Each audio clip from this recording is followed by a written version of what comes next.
Hello students, मैं मुकेश पांडे। आज मैं आपको यूपी बोर्ड पेपर कराने जा रहा हूं और मैं आशा करता हूं कि मैं 5 पेपर सॉल्व कराऊंगा और इसमें आपको 80% निश्चित रूप से आपके पेपर में मिलेगा। और आइए तो फिर शुरू करते हैं। He said to me I shall help you. इसका देखिए नरेशन मैंने बनाया। ही सेड टू टोल्ड में बदल दिया, मी को लिख दिया। ये रिपोर्टिंग स्पीच का पार्ट हो गया। फिर कॉमा इन्वर्टेड कॉमा हटाया, दैट लगा दिया। आई फर्स्ट पर्सन है, ही के सब्जेक्ट के अनुसार बदल दिया, ही हो गया।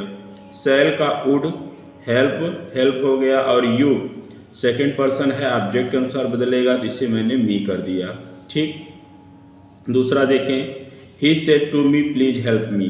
प्लीज लगा है तो इसलिए ही सेड टू को रिक्वेस्टेड बदल दिया। ठीक है, यहाँ पर एक गड़बड़ी हो गई है कि ये जो रिक्वेस्टेड के बाद यहाँ पर मी नहीं लगाया। ये आप लगा लीजिए, ही रिक्वेस्टेड मी, क्योंकि यहाँ मी है ना, मी लिखेंगे। फिर टू हेल्प, इस मी को सब्जेक्ट के अनुसार बदल देंगे, हिम हो जाएगा। ठीक है, अब आइए देखिए। He is very fat, he can not run fast. अब इसे सिंपल बनाना है तो वेरी को TOO में बदल लेते हैं तो ही इज टू फैट, फिर टू लगाते हैं इन्फिनिटिव। रन फास्ट ऐसे ही हम लिख देंगे, फिर फुल स्टॉप लगा दीजिए। सिंपल सेंटेंस आपका बन गया है। देखिए बच्चों, क्या है कि मैं 5 पेपर मैंने कहा है तो उसमें से 80% आप श्योर मान कर चलिए। यहाँ she is rich, she is not happy. Complex sentence बनाना है तो इसका अर्थ है कि वह धनी है, वह प्रसन्न नहीं है। यद्यपि वह धनी है तो भी वह प्रसन्न नहीं है, तो भी के लिए कॉमा लगाते हैं। Although she is rich, she is not happy. ठीक है, अब यहाँ पर आइए देख लीजिए।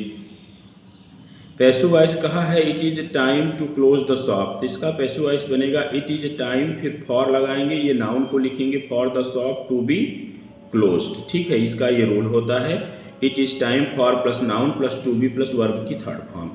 अब Mohan is the most intelligent boy in the class, positive degree बनाना है तो देखिए नो अदर से बनाएंगे, no other boy in the class. ठीक है, is so intelligent as Mohan. आपको ये रूल मैंने पढ़ाया है, नहीं आप पढ़े हैं तो एक मैं पॉजिटिव, कंपैरेटिव और सुपरलेटिव का बनाया हूँ, आप उसे देख लीजिए प्लीज।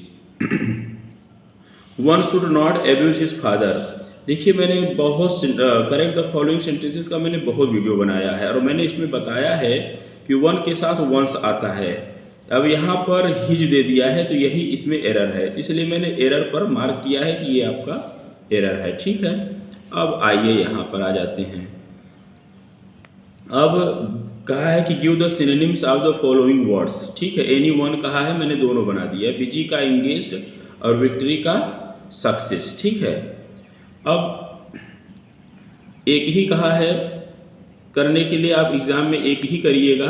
ठीक है, देखिए कैरियर, इसकी हिंदी जीवनचर्या, इसका वाहक, यहाँ और पतवार और अयस्क। अयस्क क्या होता है?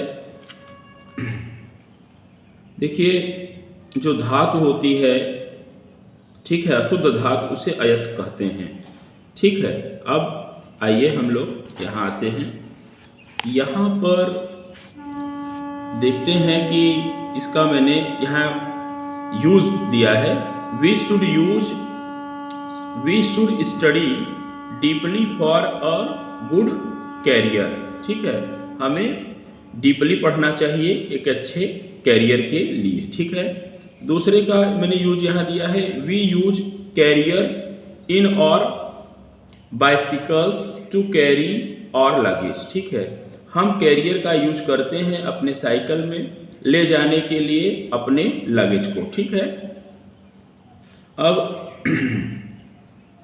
हम यहाँ पर आते हैं। You should move both the ores together, इसका पतवार अर्थ होता है, तो हमें जो है क्या कह रहा है यहाँ पर, यू शुड मूव, तो तुम्हें मूव करना चाहिए, चलाना चाहिए, बोथ द ओर्स, दोनों पतवार को, टुगेदर एक साथ। ठीक है, जब आप नाव चलाते हैं दोनों पतवार को एक साथ आपको चलाना चाहिए। ठीक है, here is a stock of aluminium ओर।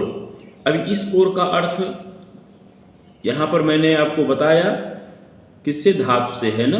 तो here is a stock, stock है मतलब स्टॉक तो आप जानते हैं ढेर होता है एल्यूमिनियम ओर का, तो समझ में आ रहा है ना। तो मैंने यहाँ पर आपको इसका मीनिंग का करा दिया है। अब देखिए, in the following questions out of the 4 alternatives choose the one which can be substituted for the given word sentences, do anyone कहा है, दोनों में से कि आपको करना है। तो इसमें custom of having many wifes, ऐसी प्रथा जिसमें अनेकों पत्नियों को रखते हैं। तो ऐसी कौन सी प्रथा होती है? देखिए, अनेकों पत्नियों को रखने की प्रथा पोलीगैमी होती है, बहुपत्नी प्रथा, ठीक है, पोलीगैमी।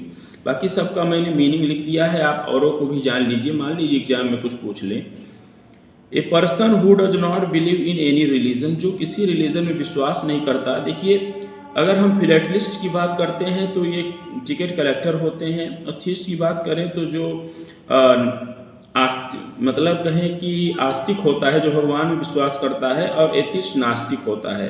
पैगन जो होते हैं यही होगा इसका, ठीक है, पैगन। अगर इसकी हिंदी कहेंगे तो बुद्ध परस्त होता है, ठीक है। हिंदी से आप नहीं समझ पाएंगे, बस ये समझिए कि पैगन होगा इसका, ठीक। अब आइए यहाँ पर आ जाते हैं।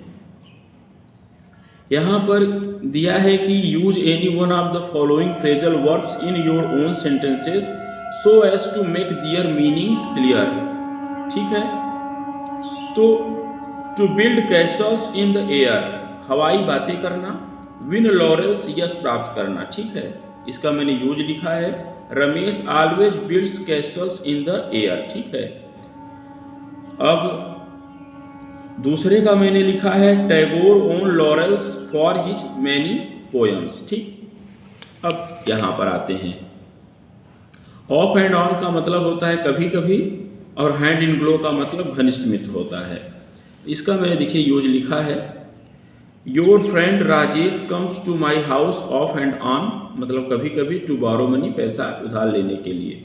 Ramesh and Suresh are hand and glow with each other, मतलब एक दूसरे के घनिष्ठ मित्र हैं, ठीक है। तो इसी के साथ मैं इस वीडियो को ओवर कर रहा हूँ, और फिर मैं 2-3 पेपर, अभी अब 4 पेपर और बनाऊँगा, उसमें मैं पूरा का पूरा आपको बता रहा हूँ कि 80% कहीं नहीं गया है। आप बस इतना पढ़ लीजिए और तैयार कर लीजिए। इसी के साथ मैं इस वीडियो को ओवर कर रहा हूँ। Thanks for watching this video.